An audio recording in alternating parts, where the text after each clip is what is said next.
This shows you're just not aligned with our direction, Matt Coleman said, reclining in his leather chair like he was doing me a favor by firing me. My name is Brandon Keller. I just spent the last 4 years raking in millions in revenue for Helix Automation Systems, and somehow my bank account barely noticed. I was 29 years old, still shopping the clearance section at Target and driving the same beat-up Toyota Corolla I bought sophomore year of college with a little help from my folks. I looked at Matt, our VP of sales, wearing a tailored suit and rocking a tan you don't get in Cincinnati, Ohio in March. That was the kind of tan you earn on company-paid strategy retreats in Scottsdale, while the rest of us grind through product demos in Milwaukee. He was staring at me like he expected some dramatic reaction, a plea, an outburst, a breakdown. I understand, I said calmly. His eyebrows twitched, not what he was hoping for. You're terminated, effective immediately, he said. Please pack up your things. Jenna will walk you through the HR process. I nodded, stood, and reached across his oversized mahogany desk. He hesitated, then shook my hand. Thanks for the opportunity, I said. The walk back to my cubicle was awkward silence and fake typing. Nobody makes eye contact when they know you're walking out for the last time. Still, I could feel glances cutting my way like razors. I grabbed a cardboard box from the supply closet. There wasn't much to take. A coffee mug from my brother, 3 pens that hadn't dried out, a cactus I somehow kept alive under office fluorescence for over 3 years. 4 years of hustle, loyalty, and late nights, and it all fit into a box smaller than a carry-on. Jenna stood nearby, clutching her badge scanner like I might run off with a printer or smash a monitor, which felt ironic, considering I closed nearly $2.4 million in new contracts just last quarter. And they were worried I might steal a stapler? $2.4 million in new revenue, and they thought I might swipe a stapler. As I walked toward the elevator, Brian Carson stepped out of his office. My direct manager. The guy who smiled in your face while sliding your wins into his own quarterly report. The same guy who told me, 3 separate times, that my raise was waiting on Matt's final signature. He couldn't even look me in the eye. Be sure to drop your badge off with security, he muttered before disappearing back into his glass office like a coward. I stepped into the elevator, badge already in hand. As the doors slid shut, I caught a glimpse of my reflection in the polished steel. I didn't look fired, I didn't look angry, I looked free, like I'd just set down something heavy I'd been carrying for way too long. I just didn't know it yet. I started at Helix Automation right out of college. Bachelor's in business from Ohio State, GPA, nothing to brag about, but I had a skill most resumes can't capture. I could listen. Really listen. I could sit across from a manufacturing exec in Knoxville or a plant manager in Louisville and know exactly what they needed before they even finished explaining. Then I'd go find a way to deliver it. My dad used to say, "A good salesman sells a product. A great one solves a problem." He would know. The man spent 3 decades in pharma sales, chasing quotas through the Midwest and missing more than a few high school games. But we never worried about groceries, rent, or the gas bill. When I landed the Helix job, he told me it was solid, a company you can grow with. And for a while, he was right. The first 2 years I poured myself into that place. 60-hour weeks, cross-country flights, late-night proposals. I became an expert in factory robotics and automation because I had to be. I built relationships across Tennessee, Georgia, the Carolinas, real partnerships that mattered. I won Rookie of the Year, then Top Performer the year after that. I thought I was building something lasting. Then Brian got promoted over me, even though my numbers were nearly double his. More management experience, they said. Right. Then I watched him stand in front of the regional VP and take credit for the Northline Precision deal, a $1.6 million contract I'd personally nurtured for 6 months. He shook hands, smiled for the photo, and I stood in the back of the room pretending it didn't bother me. But it did. Then I watched Brian get a company car. Small things at first, meeting invites that somehow never made it to my calendar, client updates I got a day late, passive-aggressive comments in strategy meetings like, "Is that really the best approach for this client?" Little cuts day after day. Still, I kept my head down, kept working, kept delivering, until last month, when I closed the Foster Tech manufacturing deal, $2.1 million, biggest contract of the year. I'd flown to Detroit 3 times, on my own dime, because Helix said the travel budget was tight. I skipped weekends, missed my cousin's wedding, worked late to get it across the finish line. And when the contract came through, Matt, the VP, took the team out to celebrate, everyone except me. I found out the next day through Instagram stories, smiles, champagne, toasts. I wasn't even invited. Still, I gave it one more try. Asked again about my raise, 3rd time. Matt gave me the usual, "It's just not the right time. Corporate is restructuring comp packages." That night, I opened my resume for the first time in 4 years. A week later, I got a LinkedIn message from Rachel Morales. She used to be a client at Helix, but she'd moved to Unity Edge Publishing last year. "We should catch up." We had coffee. She told me they were building a new division focused on technical B2B development. They needed someone with my skill set, someone who actually knew how to bring in business and keep it, someone who could build it from the ground up. It felt like oxygen. I took one vacation day. One. A PTO day I had earned.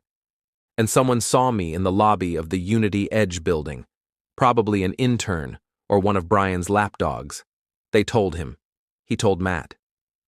That was yesterday. I sat in my car outside the Helix office for almost an hour after security took my badge, just sitting there, AC running, staring at the building where I'd spent 4 years of my life. 4 years of early mornings and late nights, 4 years of "you're part of the family" and "hang in there" and "we're working on that promotion." 4 years that fit neatly in a cardboard box in my back seat. My phone buzzed. A text from Brian. "Sorry about how things went down, just following protocol." I turned off my phone and drove home. My apartment felt quieter than usual, not in a peaceful way, in a something's missing way, like my furniture could tell. I set the box down on the counter, opened a beer. Then I sat on the couch and did something I hadn't done in years. Absolutely nothing. No emails, no decks to review, no calls to return. Just sat there, beer in hand, watching the late light shift across the walls like it was the most interesting thing I'd ever seen. Around 7 p.m., I turned my phone back on. 3 missed calls from my parents, a text from my sister. "Are you okay? Brian called me looking for you. WTF. That crossed a line I didn't even know existed. Then I saw it, an email from Rachel. "Can you come in tomorrow at 10? The team would love to meet you." I replied with one word. "Yes." Then I called my parents. "They did you a favor," my dad said when I told him what happened. Not what I expected. "How's that?" I asked. "They showed you who they are. No more guessing, no more hoping. Now you know." He was right. All those years I'd blamed myself for not playing the game right, for not speaking up more, for not being visible enough, for not fitting in with the suits and the politics. I thought loyalty would eventually earn me a seat at the table. It didn't, not with people like that. I got fired for using one day, to explore something they never planned to give me. A fair shot, real recognition, a future. My mom got on the line. "What do you need, sweetheart? Want us to come down this weekend?" I paused, then answered honestly, with more clarity than I'd had in months. "No," I said. "I'm okay, actually. I think this might be the best thing that could have happened." And I meant it. For the first time in a long while, I felt something other than tired. Something other than that dull, persistent pressure in my chest that had followed me from Monday to Sunday for years. I felt free. That night, I slept better than I had in months. In the morning, I put on my best suit, the one I'd bought for big client meetings at Helix Tech but never got to wear because Matt always showed up in my place. I looked in the mirror and didn't see someone starting over. I saw someone ready. The interview at Unity Edge was a home run. They'd already spoken to 3 of my former clients, including Foster Tech. They knew the numbers. They knew the deals. They knew my worth. By the time I walked out of the conference room, I had an offer letter in my inbox. Regional Director of Business Development. Double my salary from Helix, full commission, health, dental, vision, and a signing bonus. "When can you start?" Rachel asked with a grin. I smiled back. Immediately. I signed the contract that Friday, started the following Monday. They gave me an office with a door and a window, a company credit card, a team of 3 associates. But more importantly, they gave me what Helix never did, a future. "We want you to build this division from the ground up," Rachel said. "We hired you because our clients trust you. That's what matters." The first 2 weeks flew by. I onboarded, learned the CRM, met with the marketing team, reviewed accounts, started sketching out a Q3 pipeline. I even sent a few polite LinkedIn connection requests to my former colleagues. Most accepted. A few even messaged congratulations. "Matt and Brian?" Radio silence. No surprise there. I didn't care. I had a door that closed, a view of the skyline, a whiteboard full of client leads, and, for the first time since graduation, I felt like I was actually where I was meant to be. Then the cease and desist letter arrived. "Mr. Monroe is in violation of his non-compete agreement. He is hereby ordered to terminate his employment with Unity Edge Publishing immediately or face legal action." Of course they were going to try this. I'd never signed a non-compete. I was sure of it. I called Unity Edge's legal team in a panic. "Don't worry," their attorney said calmly. "Send me everything you have from Helix Tech. Offer letter, employment contract, performance reviews. We'll handle this." That night, I tore through the accordion file I kept in my closet, found the original offer letter, my onboarding documents, last year's glowing performance review, nothing mentioning a non-compete, nothing even close. But the next day, Helix's legal counsel sent over a scanned document with what looked like my signature at the bottom. A non-compete, dated almost 3 years ago, right after I won their Rookie of the Year award. The terms were ridiculous. No employment with any direct or indirect competitor within 100 miles for 12 months. I stared at the signature. It looked like mine, but I had zero memory of signing anything like it. Unity Edge's attorney, Laura, called me that afternoon. "Did you ever sign anything during a performance review? Maybe something labeled as routine paperwork updates or similar?" My stomach turned. 3 years ago, my first performance review after winning that award, Brian, our VP, had handed me a folder and said, "Just a few HR updates. Sign where the flags are." I hadn't questioned it. I'd trusted him. "They're claiming Unity Edge is a competitor," Laura added, "even though you're working in digital publishing sales and Helix is in industrial robotics. But they're trying to make it stick." "How bad could this get?" I asked, the tension creeping back into my neck. "We're not backing down," she said, "but you need to prepare for a fight, especially if they go after your reputation." The next morning, I got an email from one of my former clients, Michael Crane, head of procurement at Foster Tech. "Just had a weird call from your old boss at Helix. Said you might have left with sensitive client data. Asked whether you'd reached out to us. I told him you'd always handled our relationship professionally. What's going on?" I stared at the screen, furious, hands shaking. They weren't just trying to slow me down. They were trying to erase me, sabotage my credibility, poison my name with the very clients I had brought in and served with everything I had, the same clients who'd stuck around because of me. This wasn't about contracts. This was personal. That evening, my phone rang. Unknown number. "Jared? This is Jessica, from accounting at Helix Tech." Her voice was quiet, cautious. "I'm not supposed to be calling you, but You were always decent to me, and you deserve to know. They're saying you stole client files. I sat up straight. But it's not true, she said quickly. I saw Brian, your VP, in the server room the day after you left. He was downloading your entire folder, all your client records. Then he deleted the originals and told Ait you must have taken them. I was silent for a second, stunned. Would you be willing to tell that to my attorney? I asked. I can't, she said. I need this job. I just thought you should know what you're up against. She hung up before I could thank her.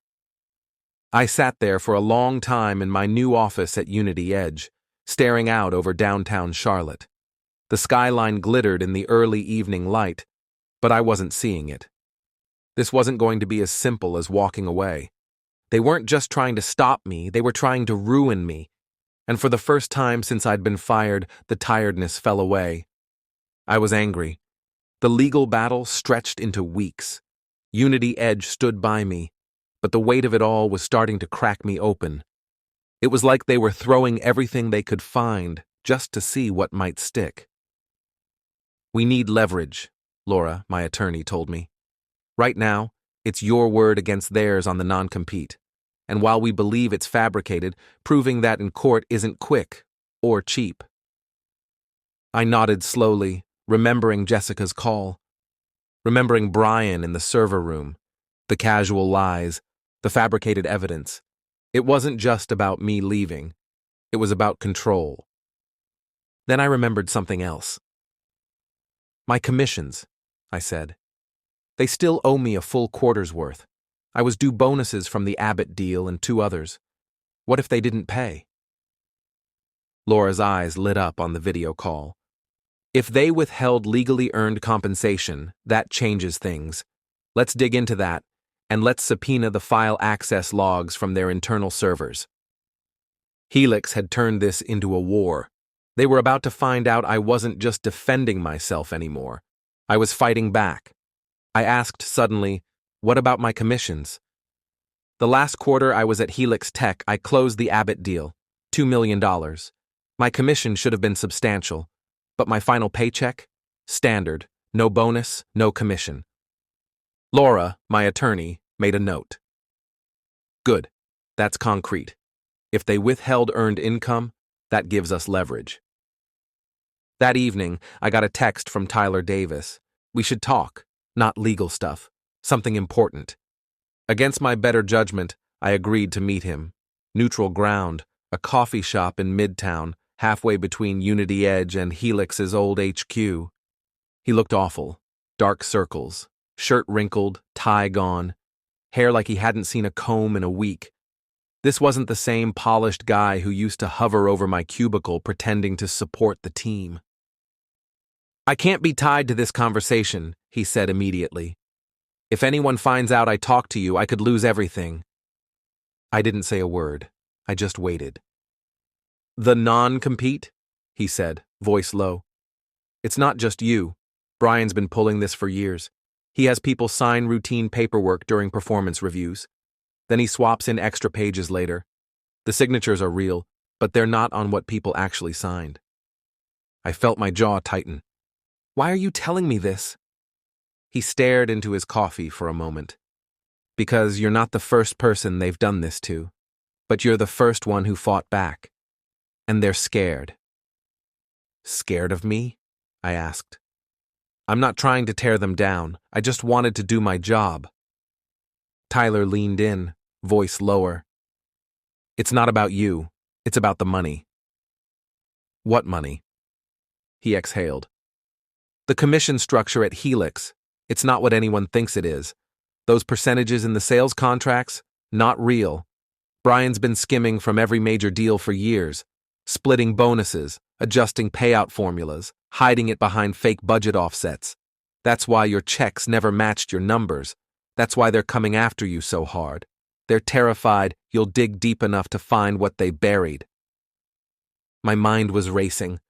All those deals, all that revenue, all those adjustments and quarterly caps that never made sense, the excuses about overhead allocations. The meetings where Brian waved away commission questions like they were beneath him. This wasn't just personal. This was fraud, and now I had a witness. "How do you know this?" I asked. Tyler glanced around the coffee shop, then leaned in. "I found the real books, by accident.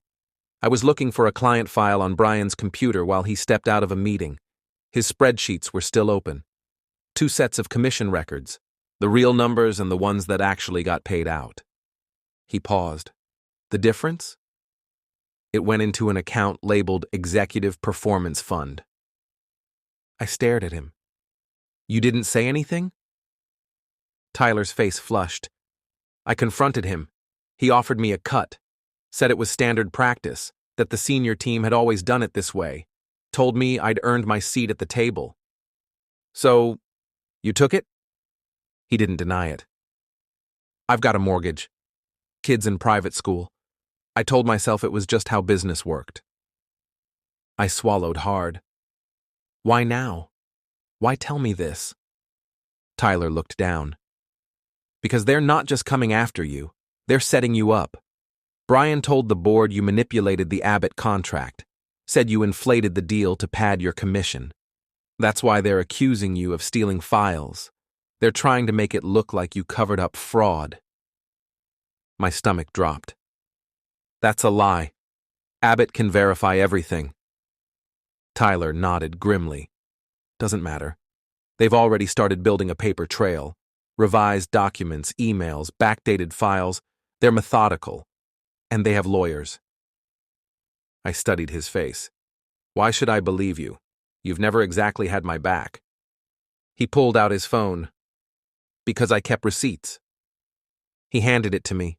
Screenshots, commission spreadsheets, email threads, internal memos, bank transfers, all of it lining up with everything he'd said. "Send those to me," I said. "If I do, I'm done at Helix. Probably done in this entire industry." "You already are," I said flatly. "The only question is whether you go down with them or help stop them." Tyler stared at me, silent. Then slowly, he started forwarding the emails.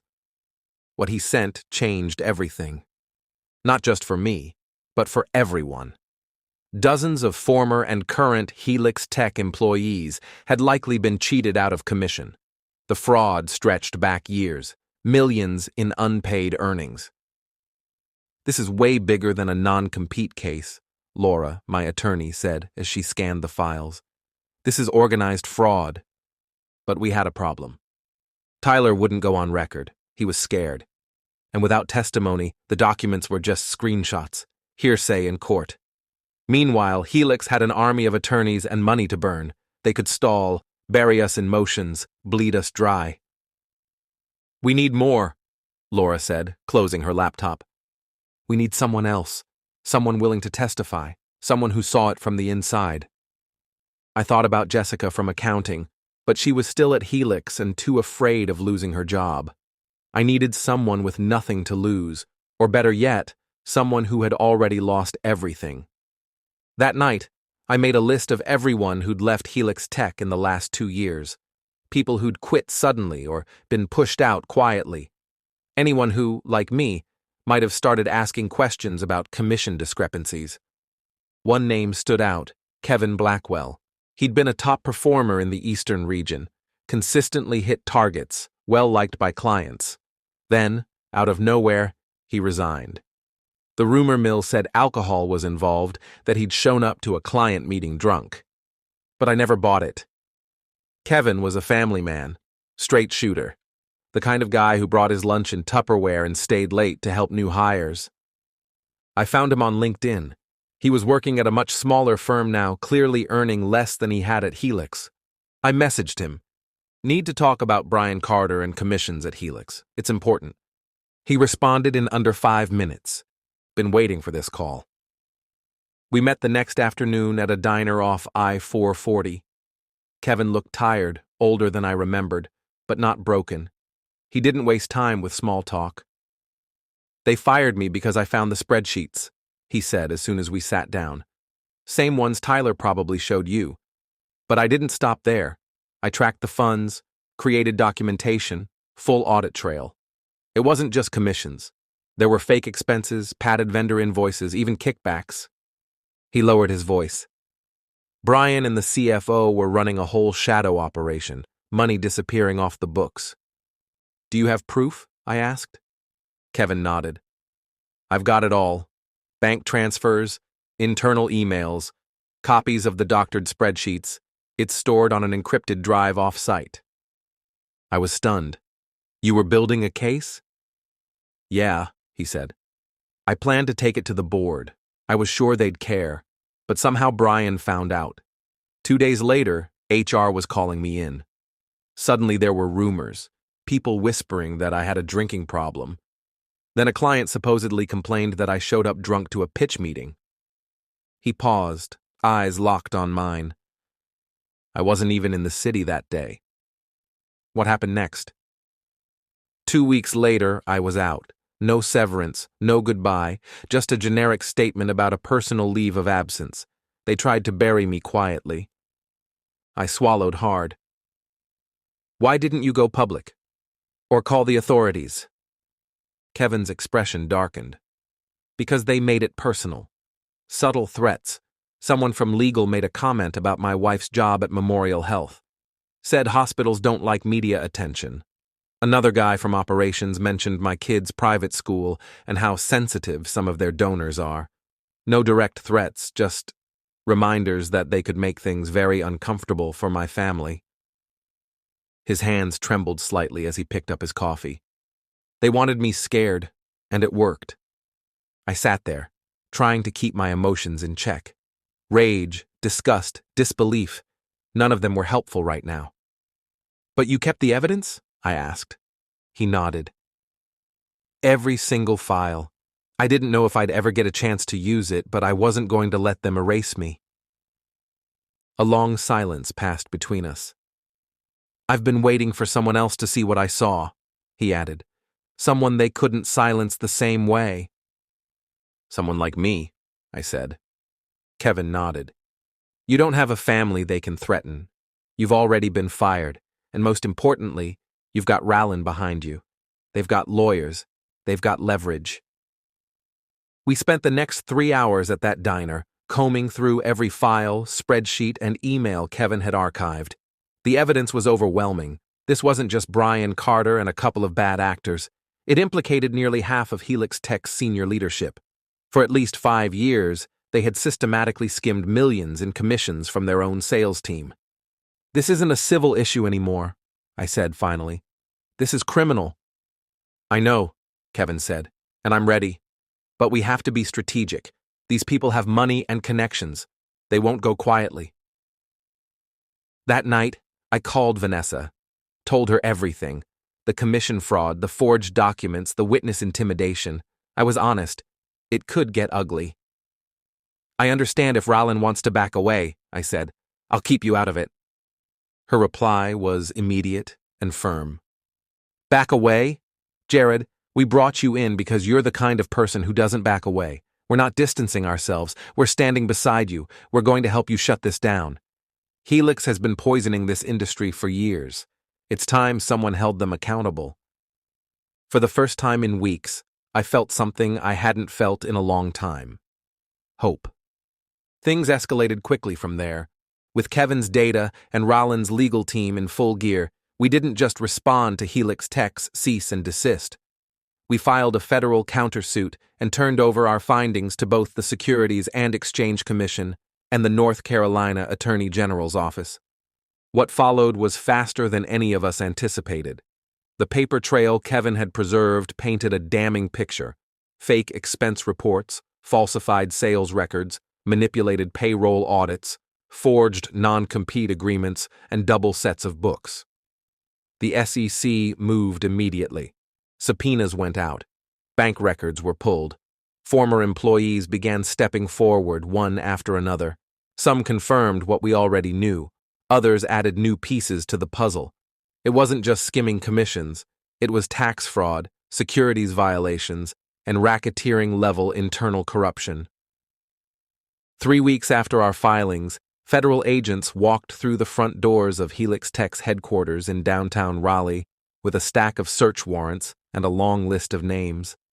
The fallout was just beginning. A year later, I stood before the Rollin Publishing sales team, presenting our quarterly results. We had doubled revenue, expanded into 2 new markets, and built a reputation for transparency. Clients, including 3 former Helix Tech employees, were joining us. The Helix Tech scandal had faded from the headlines.